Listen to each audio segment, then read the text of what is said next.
Welcome to the Abundant Accountant Podcast. This is where accounting professionals just like you learn all the ways to grow their firm, sharpen their skills, and have consistent increasing sales. I cover topics such as detaching from the emotional side of the sale, having paradigm shifts in the most important part of your business, which is the nucleus of your accounting firm, sales, and how to see an objection really as an asset and stop giving away your time for free for those that don't deserve it.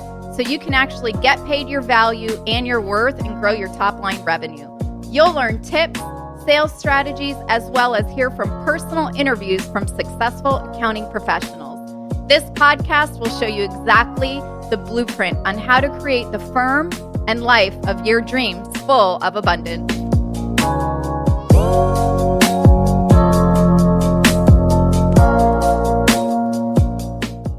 Welcome to the Abundant Accountant Podcast. Today we have a very special guest. Our special guest is a CPA, and she divides her time between working as a winery consultant in Napa Valley, teaching advisory skills to her newest venture, theimpactadvisor.com, doing writing and speaking, and even tweeting at evenanerd.com.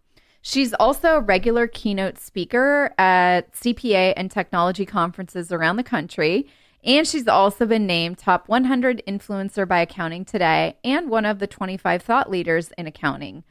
But before we welcome our special guest to the show, if you are a firm owner and you've had enough of how things have been going this last tax season and say to yourself, I never want to have a year like that again, and you want to get paid up front, you want clients to turn in their documents on time, you want to confidently charge fees that you know you deserve, I have a system that works. I've helped 1,327 different firm owners create the firm they've always wanted. But it's up to you to take the next step. So if you'd like our support and explore what those options look like, you can head on over to theabundantcall.com. And we're going to cover 3 different things. Number 1, where your firm's at right now and what are the things that have been keeping you stuck or driving you crazy. Where do you want your firm to be and in your life to ensure you're paid first, avoiding all the pitfalls along the way and saving you a ton of money in this process. And also the exact next steps you can look at to double your firm revenue and never have to think, how am I going to continue doing this career? My health is taking a toll. I'm not putting myself first, et cetera, et cetera, et cetera. So once again, head on over to theabundantcall.com to book a call with myself or one of my teammates. And now let's welcome Geni Whitehouse to the show. Welcome to the show, Geni. Thank you, Michelle. It's great to be here. Well, thank you so much for joining us again on the Abundant Accountant Podcast. It is wonderful to have you back here. And I'm super excited about our conversation today about knowing your numbers and how accountants and firm owners are supposed to be experts at money, but how come sometimes we're not and what to do about that. So I think if you had a grasp on your numbers, it also will help you run a better firm, increase your revenue higher, and I am all about helping each of you make more money. So before we start and dive in, Geni, why don't you share with everyone who you are and what you do just in your own words? I've done your bio already, an intro, but I think it's always great to come directly from you. I'm Geni Whitehouse. I'm a CPA. I work in Napa Valley with wineries part of the time, and then I'm a speaker. I'm a trainer. I teach accountants to deliver advisory service, and I work with tech companies as well. Awesome. So what do you feel has been the biggest challenge that firm owners have had running their firm and operating it, not knowing their numbers, and possibly even coming from a place of fear and not really thinking that that's the most important part of their business? Well, I think one of the things that I've seen, and I have a good many people who are just starting their own business, they come in and they want help figuring out how to deliver different client service. And so they come in and they have some concept in their mind of what they earned as an employee of a firm or when they were doing another job. And so they come in and set their rates at an hourly rate based on what they were earning. So they're basically giving away a lot of their service and setting their price really low. And then they're trying to get revenue. And so they take every client that comes along and they end up Yep. not making any money. Yeah, And they just, I literally, yeah, this is so perfect, Jeannie, because I just spoke with a woman yesterday, and for the sake of this discussion, I'm just going to call her Susie. But Susie charges hourly between $75, $150 an hour. She outsources some work. She works for different people doing bookkeeping, and she's 7 days a week working 12-hour days on the verge of a heart attack and a stroke at any moment, she said, totally stressed yeah, out, living yeah. paycheck to paycheck. I want to help her. Obviously, I can only bring a horse to the water. I can't make them drink the water though. So we're still in discussions, but completely had no clue really about her finances. She says she, can't afford any help right now, which doesn't make any sense to me because I'm like, you can't afford not to get help. If you don't get Yeah. help, the hospital bills are going to cost you more than investing in getting out of this mess. So why is it that so many people are taking what they earned as an employee and thinking, hey, I'm going to go out on my own, start my own business and charge the exact same thing, if not lower, just to beat out the competitors in their area or whatever, or someone saying, you're too expensive. It's like, what do you see on a solution to switch that model up? Because it's hurting everybody, not only themselves, but the other firm owners too, that now have to deal with this from other prospects. I think it comes from, and I built my own practice in Atlanta at one point. So I started at the CPA firm, and then I went into corporate tax. I've started with Deloitte, did corporate tax, did a bunch of stuff, and eventually ended up in Atlanta and started building my own firm around software consulting. So I'd been in employee roles and all that stuff. And I Mm-hmm. did exactly that. I mean, I started out going, well, this is what I need to do. And I have to set the price low enough so the people that need me can afford it. I had Right.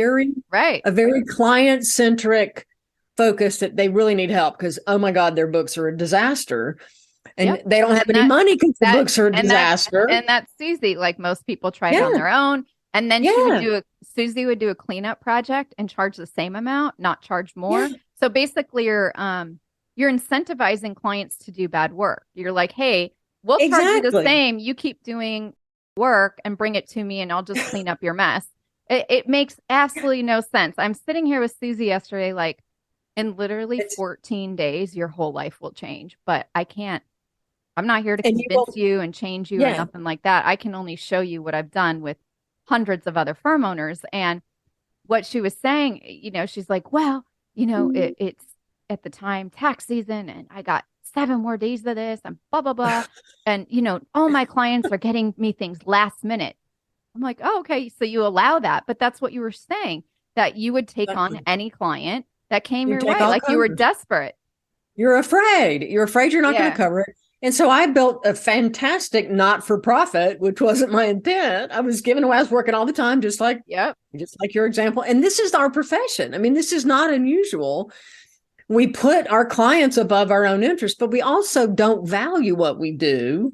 And Mm-hmm. we don't have the gumption to say, this makes no sense. And for me, it took making partner in a firm and working all the time and realizing that it wasn't going to get any better because I just didn't have the right perspective. And I also didn't know how to educate people on the value that I delivered.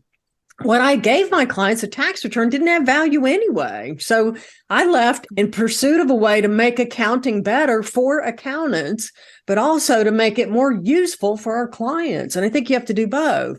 Yeah. So to me, Michelle, where it starts, and I know this is one of the things that you do, is it starts with what do I want? Yep. Why do I want to do this?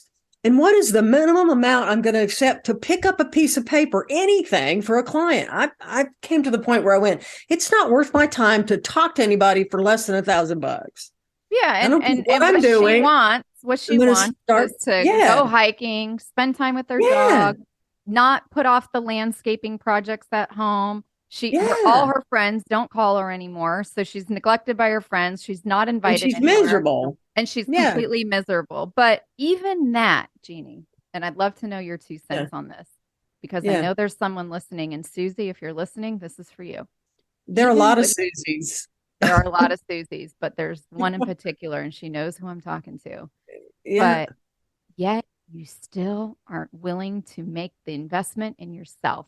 And you're going to continue to be a people pleaser and you're going to continue to bend over backwards for clients So, what are these firm owners supposed to do when A, you're supposed to be an expert at money, but you're not? Or it might feel like you are, but yet you treat your business as, like you said, you built a fantastic nonprofit. Yeah. I mean, that's basically what Susie has going on right now because she's saying she can't afford me. I'm like, you can't not afford me. You need to go into your, she had about 300,000 in retirement. I'm like, how are you going to retire on 300 grand? But at least Yeah. I know your investment in me will be much greater than your ROI on a retirement plan. Even if you take out Yeah. 5%, the biggest investment anyone can get, Genie, is on their own business.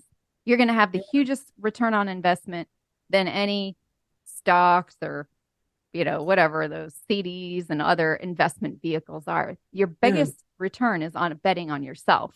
I think it just, I mean, for it takes some 2x4 to the head for most people, some tragedy to befall them, and I did a TEDx talk on this. I mean, it took 3 different things for me to really see that I wasn't listening to my inner voice that said, What this is were the crazy. 3? For those that didn't see your TEDx talk, let's get a summation The of the first 3 thing, things that you the had to take first a 2 thing, by 4 to your head. yeah. The first thing was getting to the end of the rainbow. So for me in 7th grade, Michelle, I decided I wanted to be a CPA, and that meant I was going to be a partner in a CPA firm. And so I Okay. started on this track and spent all this time. And that was the goal, right? That was the huge thing. And once I get there, everything will be cool and I'll be rich and all this Yep. stuff.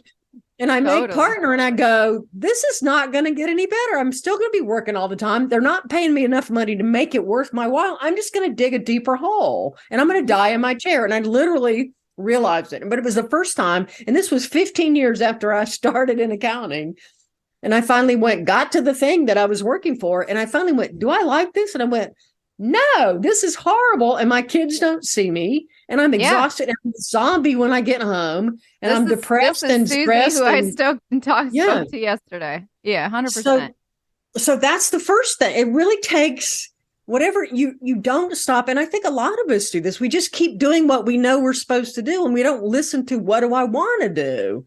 But it takes some big knock in the head to stop. So I went, oh my God. And the next morning I went in and quit. And I laid out this Oh, whole thing. nice. And within a year, I doubled my income. I Wow. went and started teaching. And then I started doing implementations of software. It was at a time when that was possible, but I went out and I started doing stuff that I was better at that didn't take all of the life juice away from me when I delivered it. And so people paid more for me in that mode than they paid for me being miserable behind my desk and exhausted and, and not vibrant and not creative enough to help them do stuff. Right. So, I mean, it takes that. But then the second thing, it was, well, I did my first presentation, and the moment I did that, I knew that was what I was supposed to have been doing all this time. And so I invested in training and stuff. But And how much did you invest in yourself? Because I think that's a key ingredient to this. If well, someone's in stuck like this mode you were in, or like my example of yeah, Susie, you have to invest in someone who sees something greater than you in you, yeah, right? Like you I see have to something get, greater than her than she sees in herself. She's well, living in a world of scarcity. yeah. She needs like 10 2x4s hit against her head right now. But Well, what I also been, and I've done a lot of different stuff over the years, but I've been on this sort of a spiritual journey since I turned 50 to try to figure out, how to change patterns and all that stuff. But one of the things that you learn is you can't fix a problem from the same perspective that got you into the problem. yep, That's why you need an external opinion on it. yep, Other people can see the pattern that you're in or the gerbil wheel that you've been running on and say, this is the 3rd time you've done this thing. And you can change. And what happens is typically people in accounting will change jobs and do the same work somewhere yep. else and bring the same crappy stuff to the next place and just keep doing it over and over. I have a friend who's doing that. She keeps leaving different firms because they're bad. And then she comes back and makes herself miserable again. So, but it takes hitting bottom. That's what they say about addicts and stuff. You won't make the change unless the pain to stay is greater than the pain that you fear about changing. But what happens is, like for me, the day I walked out, it was like, oh my God, the clouds parted and I felt like a human being for the first time in a lot of it. And I could breathe because I wasn't dreading every single moment of every single day. Yeah. And then I started doing things that brought me joy and energy. And then the revenue just started following that. It's And amazing what so, happens. yeah, but I also, so the next, I mean, I've done that. And then I went into corporate software stuff and high tech companies and I did executive positions. And then I left that and I had already built my speaking career. But then I came back to a CPA firm, only doing advisory work within that firm. And I've been doing that ever since part time. So since '07 to now, so more than 15 years. But I found a role where the stuff I am good at could be brought to bear for clients versus trying to make myself do repetitive detailed tax work over and over again. But if you ask me in the middle of tax season, you're just so blinded by the effort that you can't stop. But I also had another reset. I mean, so I built my own business. I had multiple businesses on top of this part-time thing. And I got this whole thing recreated where I was working all the time and I was undercharging because people couldn't afford me as a speaker. And I was building the pattern all over again.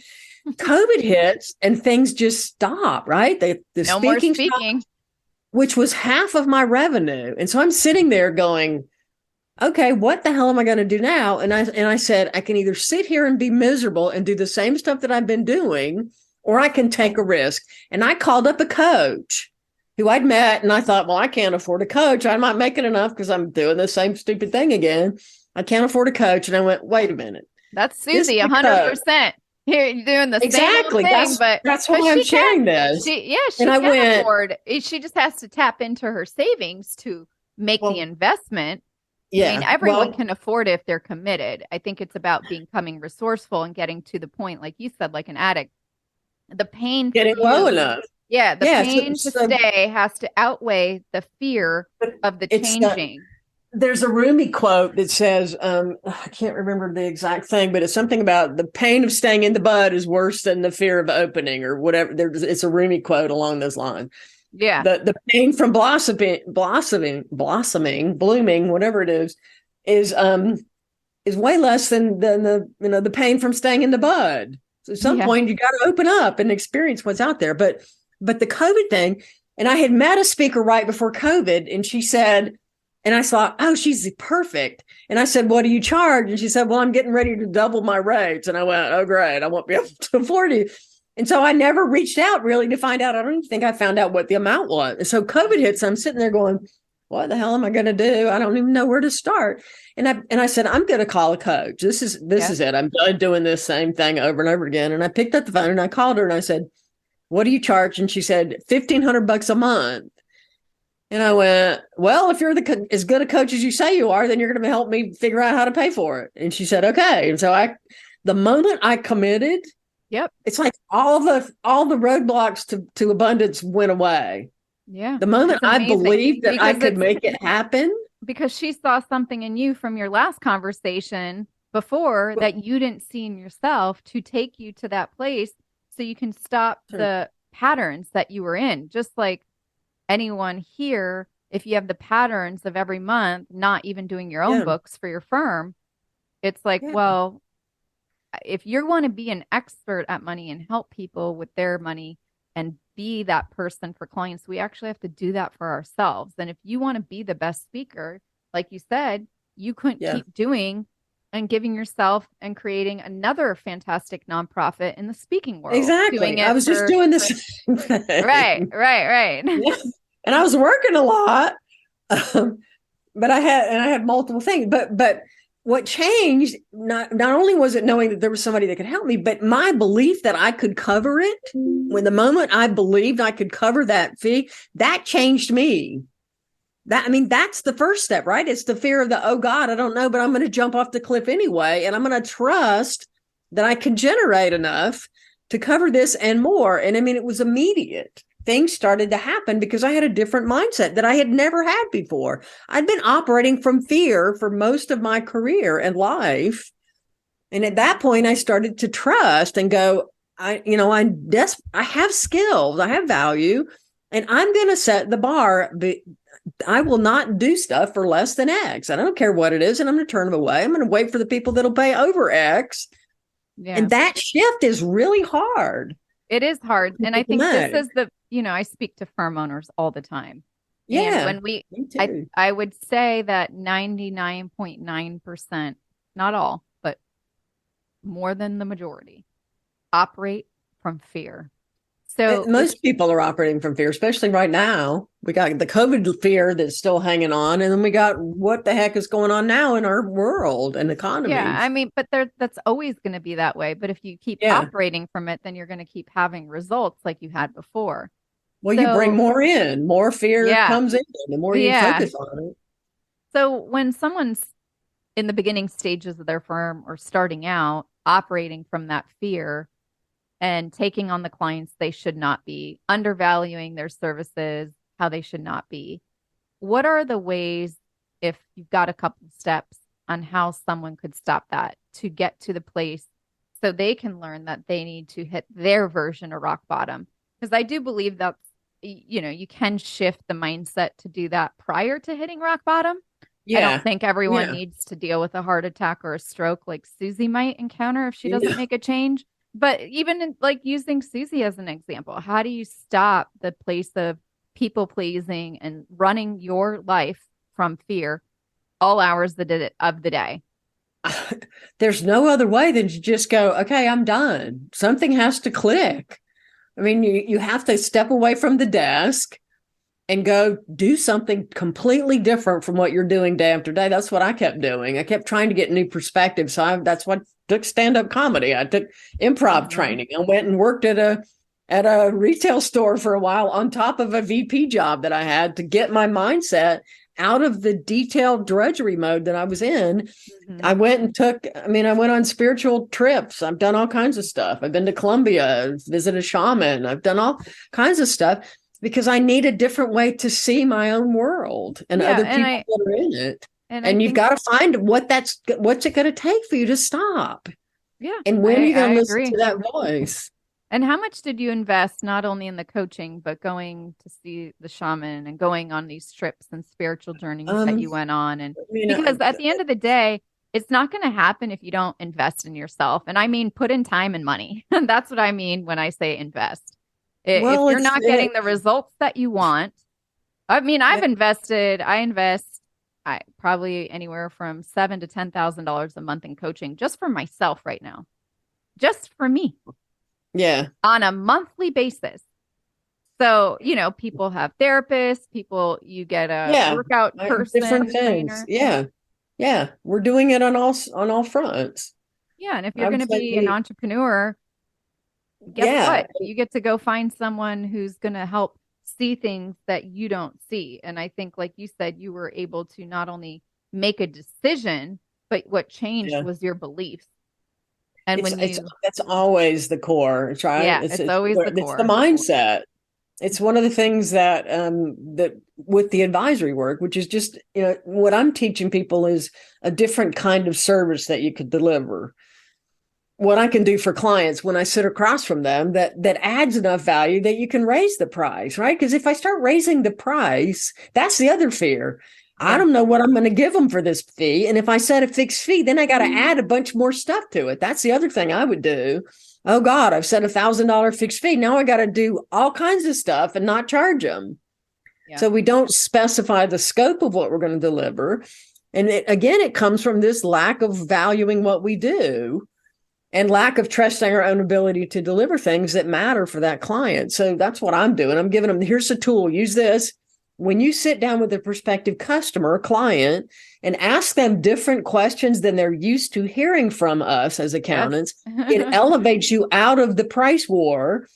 And you set and you decide before you go into that. And like I do, I will not pick up a new client unless I do a paid needs analysis first to find out what it is I'm going to do for that client. And if they won't pay it, then I'm not going to take them because that's telling me Right. they But don't that's value it. after all the work you've done. And for those that are struggling and operating from fear, it doesn't matter what you learn from any episode here on the podcast because you're just going to keep operating on the same wheel. Yeah. And you have to make this change. You have to set a boundary somehow. You have to find a way to get yourself to value what you have and to draw the line in the sand and say, I'm no longer going to do this, and do it before your body shuts down on you and makes you. That's what usually we do. That's what you're saying. You have a heart attack. I You can't get tell sick, you you how end up many in the clients hospital. I've worked with that are just sick Oh, I right know. now and stressed. And The whole accounting profession, there are tons of people. You can look at tax Twitter and see all the people who are complaining about how horrible their clients are during tax season because they're they're not managing the client interactions and the expectations with those clients. yeah, But again, the mindset shift has to come from somewhere. And if you're staying in your same breathing your own fumes, it's very hard to do that. And you need outside perspective from somebody. yeah. And yeah, and you So need to have what other faith. ways have you realized to get some outside perspective if someone's, not going to hire a coach, they think they're going to figure it out on their own? Or would you just say probably go get a corporate job? What would be your input from the firm I owners that would you say work go with? get a corporate job. I Okay. mean, I think you have to find a way to shift your mindset if you want things to change. There's no other way. Because again, you can move jobs and you can, like bookkeeper who's doing a bunch of work and not getting paid for it, takes that to somebody else in a practice and keeps doing the same thing. Yep. You've got to, as an entrepreneur, you've got to have the gumption and the ability to take some risks and make some investments that are going to have a big payoff for you and your business and your clients. And if you can't do that, you shouldn't be running your own business. Yeah, entrepreneurship is not for you, for sure. Yeah. And Well, in that fear mode, and if your main motivator is job security or something, which doesn't really exist anymore, but it feels like you've got that in corporate America, but you also have a cap on how much you can earn yep. versus building something that grows in value and you can set your price. And as you get more experienced and more confident, you can raise your price and people will pay it when you are confident and expert and really good at something. Yeah, but maybe you need to go get a couple 2x4s, knock your head on them and see what shakes Yeah, out because it's just not going to change on its own. So thank you, you Geni, for can't. Yeah. sharing. Yeah. Is there Yeah. anything else from your TED Talk that you would love to share with listeners today that might help pull them out of the weeds or might make that mindset shift that will help get past that fear that's in their way and saying, I can't do another tax season like that. I no longer want to be treated like a dumpster by my clients. I need clients that do anything I ask them to do on time. I can't deal with the people last minute. I can't deal with people that think they can do their own books and then they come to me for a cleanup project and think it should be the same price as just regular bookkeeping, on and on and on and on. What would you say to those people that are having any of those thoughts right now?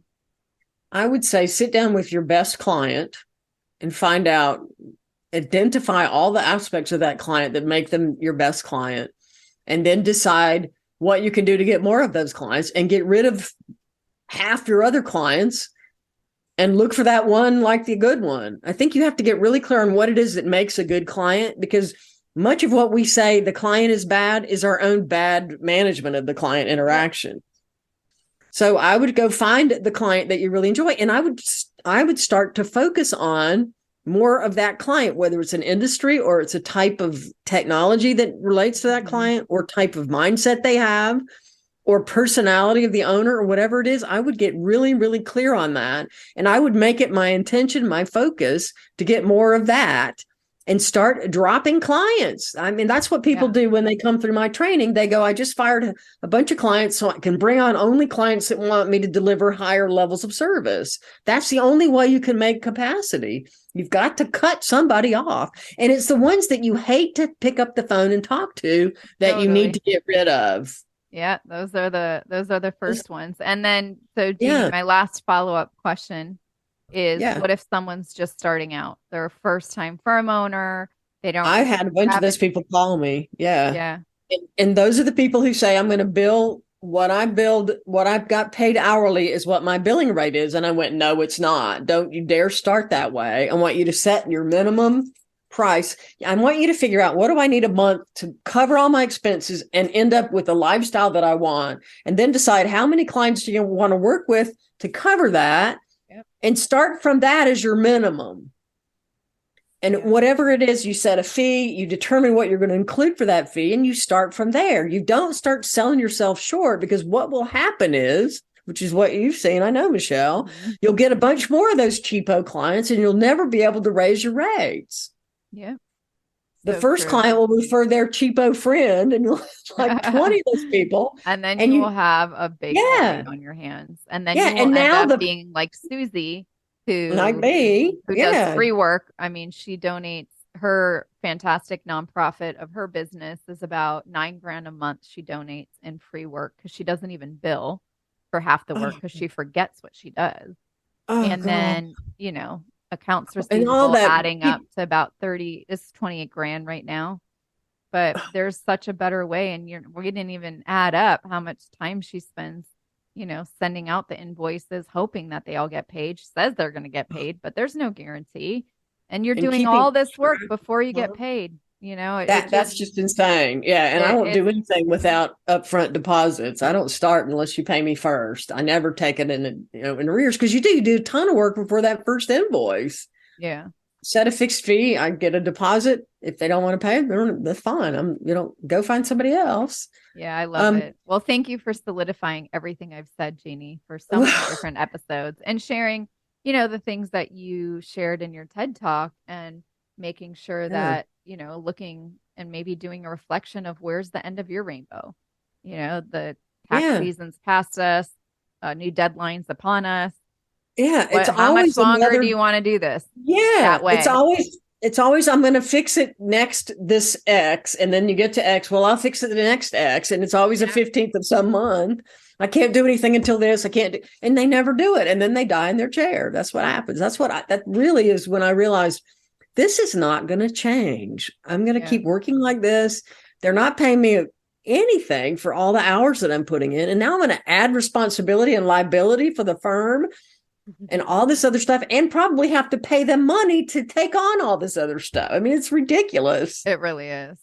And so you just have to, what is it going to take for you to see what matters to you and your life and your family? And at some point, something will happen. Your body will tell you, or some other external event will happen and make you stop. Do it before you're forced to.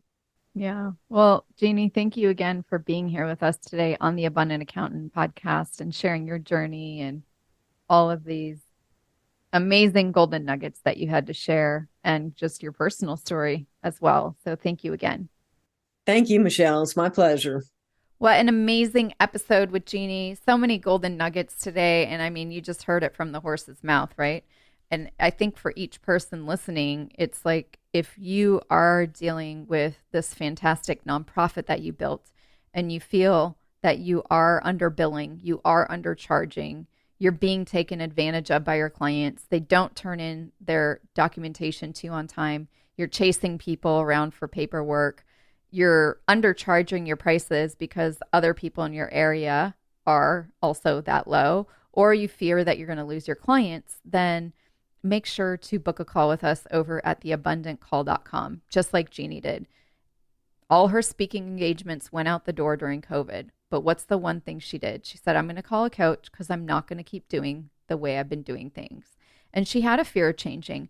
But until the pain to stay was greater than the pain to change, there's nothing she could have done. But it finally got to that point. So if any of you are at that point, and you are committed to jumping off the cliff anyway and doing something different with a proven strategy because you know you deserve the fees that you want to charge and you know you want to get paid up front and in full before any work is done, just like Geni said today, I have a system that works and can help you create the firm you've always dreamt of.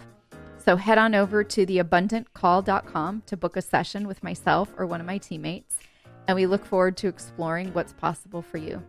So once again, theabundantcall.com. We look forward to speaking to you, and I'll see you in the next episode.